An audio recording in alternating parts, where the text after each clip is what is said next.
평소에 찬양대와 설교 본문을 공유하지 않았는데 오늘 설교 내용과 딱 맞는 찬양인 것 같습니다. 여러분은 하루에 물을 몇 잔이나 마시고 지내십니까? 제가 전에 한번 우연히 TV를 보다가 만성 탈수에 대한 프로를 보고 깜짝 놀랐습니다. 이 만성 탈수 증상이 저와 딱 맞아 떨어지는 거라 많이 놀랐는데요. 하루에 물을 3잔 이상 마시지 않는 사람, 또 기상시 뭔가 푸석푸석한 느낌이 들고 만성 피로감을 느끼는 사람, 피부가 좀 거칠게 느껴지고 비만 증상이 있는 사람, 또 사고 능력과 기분 저하가 나타나는 증상, 이런 것들이 저와 닮았고요. 그러고 보니까 제가 이해가 안 되는 사람 중에 하나가 물병을 들고 다니면서 틈틈이 물을 마시는 사람이 저는 이해가 안 됩니다. 뭐 한 게 있다고 물을 그렇게 마시는지 모르겠어요. 저는 물을 마시고 싶어서 마신 적이 거의 없습니다. 성인 한 사람이 하루에 음식물로 섭취하는 수분이 약 1리터 정도 된다고 그러고요. 또 배출되는 수분이 약 2.4리터 정도 된다고 합니다. 그러니까 인위적으로 한 1.5리터 정도의 물을 마셔줘야 적정 수분이 유지된다는 것이죠. 갈증은 우리 몸에 수분이 부족함을 알려주는 사인입니다. 그런데 몸이 그 부족함을 느끼지 못하는 사람이 있습니다. 저 같은 사람이죠. 심각하게 부족함을 느끼면 갈증을 느끼겠지만 약간 부족한 상태는 별로 느끼지 못하고 살아가는 겁니다. 이런 사람에게는 만성 수분 부족 현상이 생기게 되는데 몸속의 수분이 정상 대비 2% 이상 부족한 상태로 3개월 이상 지속되는 것을 만성 탈수 상태라 이렇게 부른다는 겁니다. 이것은 의식을 잃고 쓰러지거나 심각한 증상이 나타나지 않기 때문에 사람들이 그냥 별로 대수롭지 않게 생각하고 지나가기 쉽지만 이것은 몸의 신진대사를 원활하게 하지 못하게 하기 때문에 이것이 오랫동안 누적되면 어딘가에선가 고장이 나고 문제가 생기게 되는 원인이 된다는 겁니다.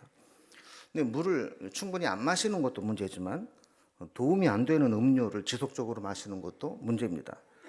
물 대신 음료수를 잘못 마시면 더 해롭다는 거죠. 커피나 녹차 같은 카페인 음료는 이뇨작용이 있어서 마신 양의 1.5배에서 2배에 달하는 수분을 배출하게 됩니다. 또 주스나 탄산 음료는 마시면 순간 갈증을 해소되고 시원한 것처럼 느껴지지만 체내 삼투압을 높아져서 탈수 증상을 유발할 수 있다는 겁니다. 그러니까 이런 차나 음료수들은 몸에 수분을 공급해 주는 것이 아니라 오히려 버려지고 있는 수분까지 배출하는 역할을 하게 되는 것이죠. 사람들은 몸에 이렇게 수분이 부족해지면 목마름을 느끼게 됩니다.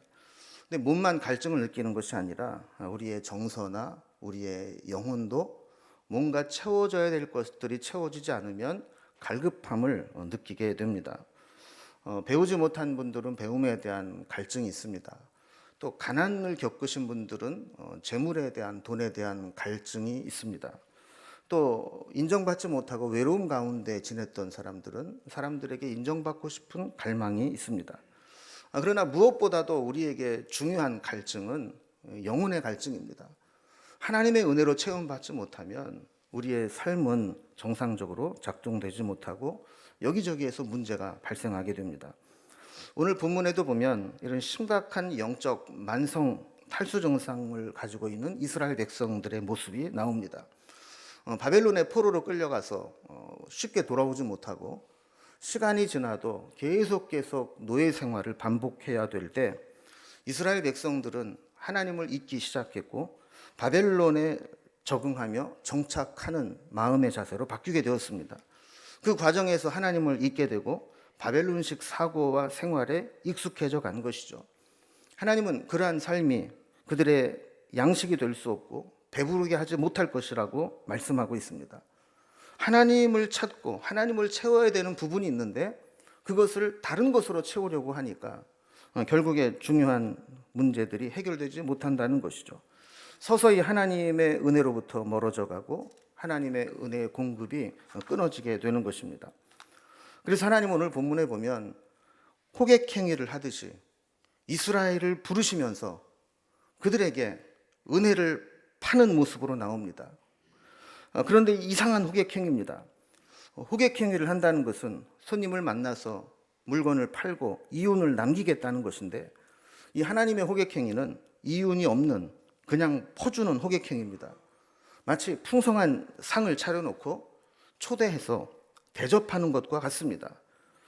사람들은 보통 공짜로 주어지면 그 가치를 잘 모릅니다. 심한 경우는 의심하고 받아들이지 않습니다. 뭐 꿍꿍이 속에 있으니까 나한테 공짜로 주겠지, 이런 생각을 하는 것이죠. 그래서 하나님께서는 우리에게 필요한 은혜를 주시기로 작정하고 달려오셨지만 사람들은 믿지를 못하는 겁니다. 그래서 하나님은 강력하게 호소하시듯이 이스라엘 백성들을 설득하면서 하나님의 은혜를 나누어주고자 하는 것이죠. 하나님을 잊은 이스라엘 백성들에게 하시는 하나님 말씀이 무엇인가? 오늘 본문을 통해서 우리 몇 가지로 좀 정리를 해보려고 합니다. 첫 번째는 초대입니다. 초대하시되 와서 값없이 젖을 사라는 겁니다. 다른 것으로는 배부르게 할 수 없으니 하나님이 예비해 오신 것으로 채우라는 것이죠. 그래서 이사야서 55장은 초대장이라는 별명이 붙어 있습니다. 오늘 본문에 등장한 하나님은 우리를 애타게 찾고 부르시는 하나님으로 등장합니다. 마치 호객행위를 하는 장사꾼과 같이, 그리고 재난당한 현장에 파견되어 생존자를 찾는 구조대와 같이 우리를 간절히 찾고 부르시는 겁니다. 1절 말씀을 보면 오호라 너희 모든 목마른 자들아 물러 나오라 돈 없는 자도 오라 너희는 와서 사 먹되 돈 없이 값없이 와서 포도주와 젖을 사라 그랬습니다. 목마른 자들이 있다는 겁니다. 이 목마른 자들을 초대해서 초청해서 그 목마름을 해결해 주겠다는 것이죠. 오늘 이 본문을 받아들게 되는, 읽게 되는 이스라엘 백성들은 아까 말씀드린 것처럼 만성 영적인 탈수 상태입니다. 자신에게 은혜가 부족한데 부족한 은혜를 채우고 공급할 생각조차 하지 못하고 있습니다. 영적으로 오랜 포로 생활에 지쳐 자포자기하고 신앙적인 냉소적인 태도를 갖고 자기 비하와 절망, 이런 감정으로 서서히 그들의 신앙과 정서는 고갈되어 가고 있었습니다. 우리 주변에도 보면 이런 사람들이 꽤 많습니다. 신앙생활을 하기는 했었지만 은혜가 고갈되어 버렸습니다. 교회의 염증을 느끼고 가난한 교인에 머물러 있으려고 합니다. 뭔가 교회나 신앙적인 주제가 나오면 비판적이고 부정적인 반응을 보입니다. 은혜가 말랐기 때문입니다. 하나님은 이런 자들을 부르십니다. 그래서 물로 나오라 말씀하시죠. 물로 나오라는 것은 이중적 의미를 가지고 있습니다.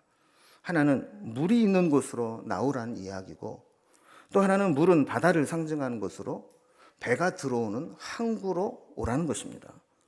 물 자체에 목마름을 해결하는 능력이 있고, 또 물이 항구라는 것은 하나님께서 우리에게 필요한 물을 가지고 공수해 오시는 구조선을 가지고 오시는 것으로 의미할 수 있다는 겁니다.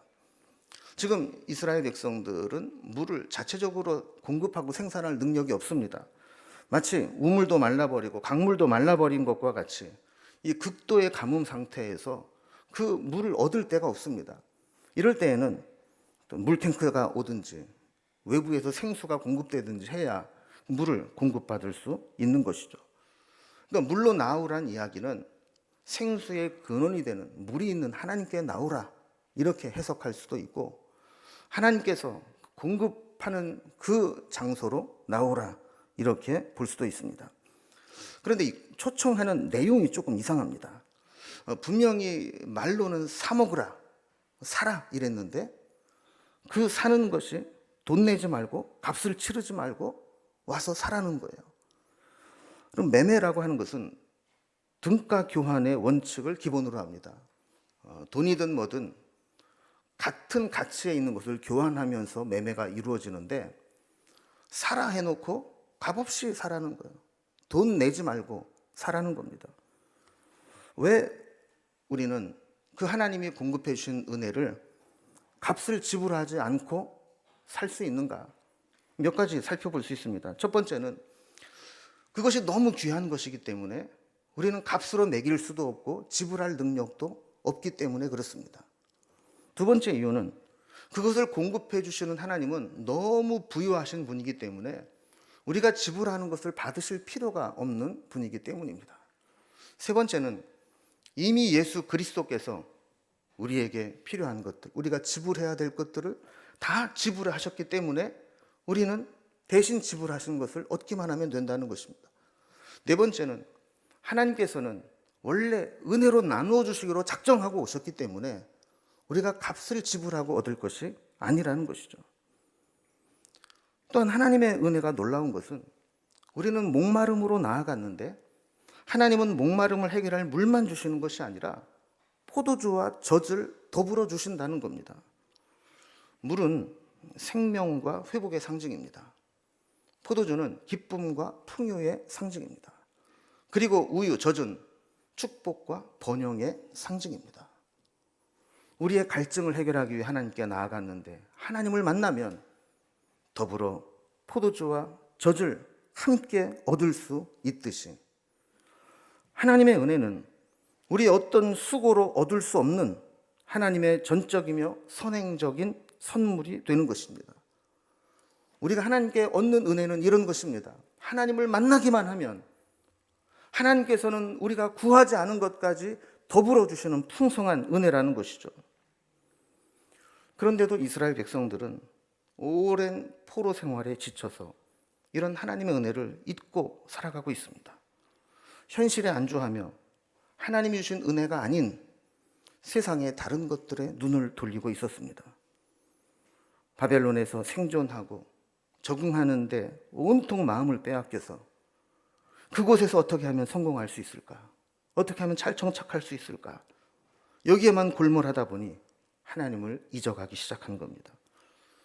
세상 풍조에 완전히 마음을 빼앗기고 바벨론 이웃들이 섬기는 우상을 섬기기 시작합니다. 이런 것들을 하나님은 뭐라고 평가하시는가? 2절 말씀해 보면 너희가 어찌하여 양식 아닌 것을 위하여 은을 달아주며 배부르게 하지 못할 것을 위하여 수고하느냐라고 말씀합니다. 그들이 현실에서 애타게 노력하고 수고해서 얻은 것들은 결과적으로 보면 그들을 살리는 양식이 아니고 배부르게 하는 것이 못 된다는 겁니다. 기껏 비싼 값을 주고 샀는데 집에 가서 보니까 쓸데없는 것들입니다. 요즘은 그런 것들이 별로 없지만 옛날에는 도로변에 트럭 펴놓고 갑자기 문제가 생겨서 싸게 판다고 하면서 생선도 팔기도 하고 남자들 가죽 혁대를 팔기도 하고 많이 팔았어요.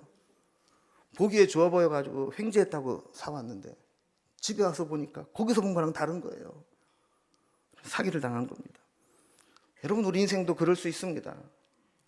그거를 추구하면, 그거를 찾으면, 그것에 열심히 수고하고 노력하면 내 인생이 만족해지겠지 라고 생각하고 올인했는데 남는 것은 허무함 뿐이고 우리 인생에 아무것도 아니다라고 깨닫게 되면 그 인생은 사기당한 인생과 다를 바가 없는 겁니다. 하나님은 우리에게 하나님을 찾도록 갈증을 주십니다. 마치 몸에 수분이 부족하면 갈증을 느끼게 하듯이 하나님의 은혜가 식어지면 뭔가 우리 마음에 목마름을 느끼게 됩니다. 타는 목마름이라고 표현하는 것처럼 고통을 느낄 때가 있습니다. 사람이 살아가면서 느끼는 모든 위기와 불만족과 문제는 다 하나님께서 우리를 부르시는 사인입니다. 너 지금 은혜가 필요한 때야. 너 지금 은혜를 채워야 되는 때야. 너 지금 하나님을 만나야 될 때야. 말씀을 붙들어야 될 때야. 이렇게 뭔가 우리에게 있는 위기와 문제들을 통해서 하나님의 은혜를 공급하도록 부르시는 것이죠. 우리는 이 세상에서 다른 것으로 그 문제를 해결하고자 만족을 얻고자 노력하지만 결국에는 실망하게 됩니다. 주님은 우리가 주님의 초대에 응하게 될 때 목마름을 해결할 물만 주시는 분이 아니라 기쁨과 풍요와 번영을 주는 포도주와 젖도 함께 주시는 분입니다. 하나님만이 우리 인생의 문제를, 우리의 목마름을 해결할 수 있습니다. 하나님을 만나면, 하나님으로 채우면 나머지는 저절로 해결되는 것과 같은 이치입니다. 여러분, 혹시 살아가면서 뭔가 답답하고 힘들고 문제가 느껴지십니까? 그때가 하나님의 은혜로 채워야 될 때임을 기억하고 하나님의 초대에 기꺼이 응답하시기 바랍니다. 두 번째로 살펴볼 내용은, 그렇다면 우리가 그냥 값없이 그냥 가면 되는 건가? 초대받은 자는 어떤 자격이 필요한가? 어떤 준비를 해야 되나 하는 것이죠. 여기에 대해서 주님은 말씀하시기를, 하나님의 말씀에 귀를 기울이고 하나님을 찾고 우리 악한 길과 불의한 생각을 버리고 하나님께로 돌아오라고 말씀합니다.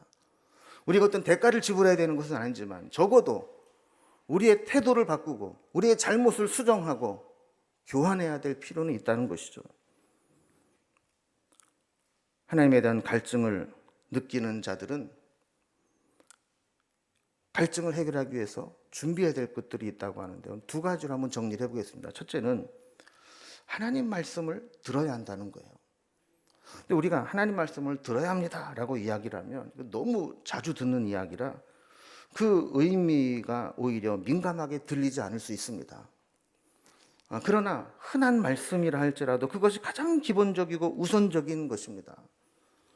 2절 뒷부분에 보면 내게 듣고 들을지어다 라고 했고 3절에서도 너희는 귀를 기울이고 내게로 나와 들으라 그랬습니다.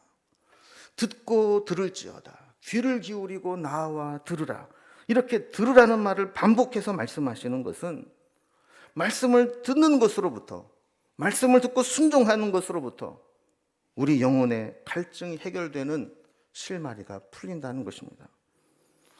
여러분, 우리도 돌아보면 말씀이 들려지기 시작하고 말씀의 은혜를 받기 시작하면 세상에 그 어떤 것을 얻었을 때보다도 만족함을 얻게 되고 충만함을 느끼게 됩니다.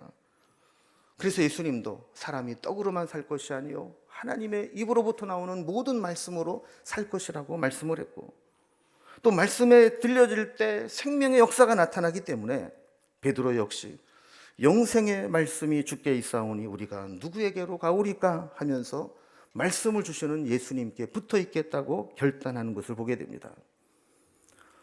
오늘 본문에도 보면 말씀을 들을 때 우리는 하나님이 주시는 좋은 것을 먹고 기름진 것으로 즐거움을 얻을 수 있게 한다고 약속하십니다. 3절에서도 말씀을 들을 때 우리의 영혼이 살아나게 된다고 말씀합니다. 말씀만이 우리를 살리는 힘이 있고 우리에게 만족을 주는 능력이 됩니다. 하나님의 은혜를 언약으로 주실 때 우리는 그 언약을 잊고 살 때가 있습니다. 말씀을 들으면 다시 그 언약이 회복되고 이 언약을 붙들고 살아갈 때 은혜가 회복되는 겁니다. 이 언약은 예수 그리스도를 통하여 완성되실 것입니다. 그래서 우리는 예수 그리스도를 통해 주시는 언약의 은혜를 붙잡게 되는 것이죠. 두 번째로 초대에 응하는 자는 어떤 자세를 가져야 되는가? 그동안 하나님으로부터 멀어져 걸어온 악한 길과 품었던 불의한 생각들을 버리고 하나님께로 돌아가야 합니다. 방향이 다르면 함께 갈 수 없습니다. 만약에 하나님의 길과 우리의 길이 다르다면 하나님이 가시는 길로 갈아타야 합니다. 우리가 어느 목적지를 정해놓고 운전을 하고 하다가 도로를 잘못 탔으면 어떻게 됩니까? 빨리 내려서 올바른 도로로 갈아타야 됩니다. 그렇지 않으면 목적지에 갈 수가 없는 것이죠. 우리 인생에 잘못된 궤도가 있다면 수정해야 됩니다. 7절에 보면 악인은 그의 길을, 불의한 자는 그의 생각을 버리고 여호와께로 돌아오라. 그리하면 그가 긍휼히 여기시리라. 우리 하나님께로 돌아오라. 그가 너그럽게 용서하시리라 그랬습니다. 여러분, 우리는 실수할 수 있습니다. 얼마든지 잘못할 수 있습니다. 그러나 우리는 돌아갈 수도 있습니다. 우리에게 용서받을 수 있고 다시 기회를 얻을 수 있다는 것처럼 큰 은혜는 없습니다. 한 번 잘못하면 아웃이고 한 번 찍히면 끝이다 그러면 불안해서 어떻게 삽니까? 그러나 하나님은 우리를 크신 자비하심으로 받아주시는 분이고 너그럽게 용서하시는 분입니다. 우리가 여호와께로 돌아가기만 하면 그는 긍휼히 여겨주십니다. 이 긍휼이라고 하는 히브리어 레헴은 원래 어머니의 자궁을 의미합니다. 이 산모가 태중에 아이를 품고 보호하고 어머니의 모든 영양분을 태아에게 공급해서 성장시키고 또 보호하고 있듯이 이 하나님의 긍휼하심은 조건 없는 보호, 불쌍히 여김, 공급하시는 사랑, 이런 의미를 담고 있는 것이죠. 우리가 아무리 실수하고 잘못하고 깨지고 넘어져도 주님께 돌아가기만 하면 주님은 우리를 긍휼히 여겨주시고 너그럽게 용서하시는 분입니다. 우리는 그 하나님이 있기에 잘못 살았어도 하나님께로 돌아갈 수 있는 용기를 얻게 되는 것이죠. 이것을 우리가 갖게 될 때 우리는 하나님의 초대에 응하게 될 수 있습니다. 마지막으로 우리가 이것을 알았다면 어떻게 해야 될 것인가? 하나님의 초대에 응해야 합니다. 지금이 하나님께로 돌아갈 기회입니다. 우리가 아무리 만나고 싶어도 상대방이 거절하거나 잠수를 타버리면 만날 수가 없습니다. 하나님이 자신을 감추시고 우리를 만나주지 않으면 하나님을 찾을 수 없습니다. 제가 노예 일을 하나 맡아서 하면서 강사님을 이렇게 섭외를 하는데 강사님 연락처를 모르면 연락할 길이 없는 거죠. 또 겨우 연락을 했는데 못 가겠다고 거절하면 방법이 없는 거예요. 강사님을 목을 끌고 올 수도 있는 것도 아니고. 그럼 하나님도 마찬가지입니다. 하나님께서 우리를 안 만나주시면 방법이 없는 겁니다. 그러나 하나님은 우리에게 만날 기회를 주신다고 약속합니다. 그러나 이 기회는 무한정 열려있는 기회가 아닙니다. 그래서 기회가 될 때 기회를 놓치지 말라고 말씀합니다. 6절 말씀입니다. 너희는 여호와를 만날 만한 때에 찾으라. 가까이 계실 때 그를 부르라 그랬습니다. 여러분, 이게 만날 만한 때, 가까이 계실 때는 기회가 있을 때를 의미하는 것입니다. 이사야서 45장 15절에 보면 구원자 이스라엘의 하나님이여 진실로 주는 스스로 숨어 계시는 하나님이시니이다 라고 있습니다. 때로는 하나님이 숨어 계신 분처럼 우리가 찾아도 발견하지 못하는 것처럼 느낄 때가 있다는 거예요. 그러나 하나님께서 기회를 주시면 내가 가까이 있지 않냐? 부르면 내가 달려가지 않냐? 우리를 기다려주시는 겁니다. 하나님이 우리를 만나주시는 때는 객관적인 시간일 수도 있고 주관적인 시간일 수도 있습니다. 다시 말하면 하나님께서 언제부터 언제까지는 기회를 주시고 언제부터는 기회를 막으시겠다라고 볼 수도 있지만 주관적으로 해석을 해보면 내가 하나님을 찾을 수 있는 때가 있고 내가 하나님을 찾고 싶어도 찾지 못할 때가 있을 수 있다는 겁니다. 사람이 완전히 숨이 멈추고 나면 아무리 CPR을 하고 심폐소생술을 해도 살릴 수가 없습니다. 아직 숨이 붙어 있어야 살리든 뭐든 할 수 있는 거 아니겠습니까? 우리에게 은혜라는 게 그렇습니다. 조금이라도 은혜가 남아있을 때 하나님의 은혜를 부어서 그 영혼을 살릴 수 있는 것이지, 완전히 은혜가 식어버리고 마음이 닫아져버리고 하나님을 거부하기 시작하면 그때부터는 하나님을 찾을 힘을 잃게 되는 겁니다. 사도 바울도 이 말씀을 인용해서 이렇게 권면합니다. 이르시되 내가 은혜 베풀 때 너에게 듣고 구원의 날에 너를 도왔다 하셨으니 보라 지금은 은혜 받을 만한 때요, 보라 지금은 구원의 날이로다. 하나님께서 기회를 주실 때, 하나님께서 은혜 받을 만한 때요, 구원 받을 만한 날이라고 하실 때, 그때 우리는 그 기회를 놓치지 말아야 된다는 것입니다. 그러나 아까도 말씀드렸듯이 너무 귀한 은혜는 우리가 이해하지 못할 때가 있습니다. 너무 현격한 차이가 나면 우리는 흔히 차원이 다르다라는 이야기를 하죠. 차원이 다르면 이해하기가 어렵습니다. 우리를 향한 하나님의 뜻과 생각은 우리의 생각과 차원이 다르기 때문에 우리가 이해할 수 없을 때가 많습니다. 그래서 8절에 보면 이는 내 생각이 너희의 생각과 다르며 내 길은 너희의 길과 다름이니라 라고 했고, 9절에 보면 그 차이를 이는 하늘이 땅보다 높음같이 내 길은 너희의 길보다 높으며 내 생각은 너희의 생각보다 높음이니라 라고 말씀합니다. 여러분, 사람들은 대개 자기만의 세계에 갇혀 살기 쉽습니다. 모든 것이 자기 중심으로 돌아간다고 생각합니다.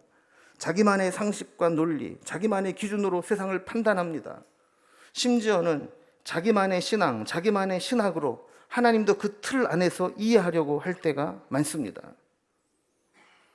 하나님은 우리를 위해 엄청난 잔치를 준비하고 자격 없는 우리를 초대해 주셨습니다.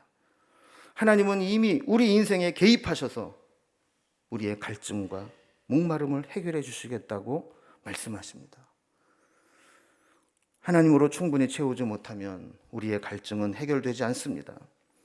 나이가 들고 경제적으로 안정되고 설령 세상적으로 높은 지위에 올라서 성공했다는 이야기를 들어도 하나님으로 채우지 못하면 허전함으로 헛된 양식으로 찾으려고 헤매게 되는 겁니다. 하나님은 생수의 근원이 되신다고 말씀합니다. 예레미야 2장 13절에 보면 내 백성이 두 가지 악을 행하였나니 곧 그들의 생수의 근원 되는 나를 버린 것과 스스로 웅덩이를 판 것인데 그것은 그 물을 가두지 못할 터질 웅덩이들이니라 그랬습니다. 생수의 근원 되는 하나님께 나아가면 되는데 인간이라는 존재는 하나님을 버리고 스스로 웅덩이를 파고 거기에 물을 대겠다고 노력하며 살아가는 겁니다. 그러나 가만히 보니까 한쪽은 터진 웅덩이라 아무리 물을 쏟아부어도 한쪽으로 다 흘러가 버리고 만다는 것이죠. 제가 오늘 아주 심각한 목사들끼리만 하는 영업 비밀을 하나 좀 알려드릴 텐데요. 목사도 하나님으로 그 심령을 충만하게 채우지 못하면, 늘 성령님과 동행하지 못하면 자꾸 다른 것에 눈길을 두고 쫓아가게 됩니다. 그래서 목회를 거듭할수록 더 예수님 닮아가고 더 성자처럼 성숙해져 가고 더 존경받을 만한 인품과 고개가 숙여질 만한 신앙의 열매들이 맺혀야 하는데, 사실 그런 목사님들을 뵙는 것이 쉽지 않은 세상이 되었습니다. 많은 목사님들이 목회 연륜이 쌓이면서 돈에 욕심이 생기고 골프나 여행과 같은 다른 취미에 중독 수준으로 빠지는 분들이 많습니다. 내가 교회에서 얼마나 좋은 대접을 받느냐, 내 교회가 얼마나 크냐 하며 자기 과시에 빠지게 됩니다. 본인이 내적으로 성장하지 못하니까 자꾸 다른 곳에서 만족을 얻으려고 하고 정치판에 발을 들여놓습니다. 공부하지 않고 말씀에 몰입하지 않으니까 급변하는 세상을 따라가기가 버겁습니다. 본질을 잃어버리니까 편법을 쓰고 조급함을 드러냅니다. 적어도 나는 그렇게 살지는 말아야지 라고 다짐을 하지만 전들 나이가 더 들면 별 수 있겠습니까? 그저 은퇴할 때까지, 내 인생 끝날 때까지 이런 천박함을 드러내지 않게 해달라고 기도할 뿐입니다. 하나님으로 채우지 않으면 누구도 예외가 아닙니다. 목마르다는 것을 소극적으로 표현하면 뭔가 부족하고 불충분하고 불만족스러운 상태라고 표현할 수 있지만, 적극적으로 표현한다면 고통스럽고 위험한 상태로 볼 수 있습니다. 이런 타는 목마름은 인생이 괴롭습니다. 사는 게 힘들고 인생의 위기가 닥쳐오는 것처럼 느낍니다. 하나님은 이때가 하나님의 은혜로 채울 때라고 우리의 실상을 알려주는 사인으로 보여주시는 시간이라고 말씀하고 있습니다. 여러분은 얼마나 목말라 하십니까? 그리고 무엇으로 여러분의 목마름을 채우려고 하십니까? 지금이 하나님의 은혜를 받을 때입니다. 하나님의 은혜로 우리의 심령을 채울 때입니다. 이 세상에 다른 것이 아닌 오직 하나님으로 충만하게 채워서 하나님이 주시는 것으로 만족을 얻어야 될 때입니다. 하나님께로 돌아가십시다. 내 생각보다 높으신 하나님의 뜻을 구하고 하나님으로 충만하게 되기를 소망하며 하나님과 동행하며 살아갈 수 있기를 주님의 이름으로 기원합니다. 기도하겠습니다.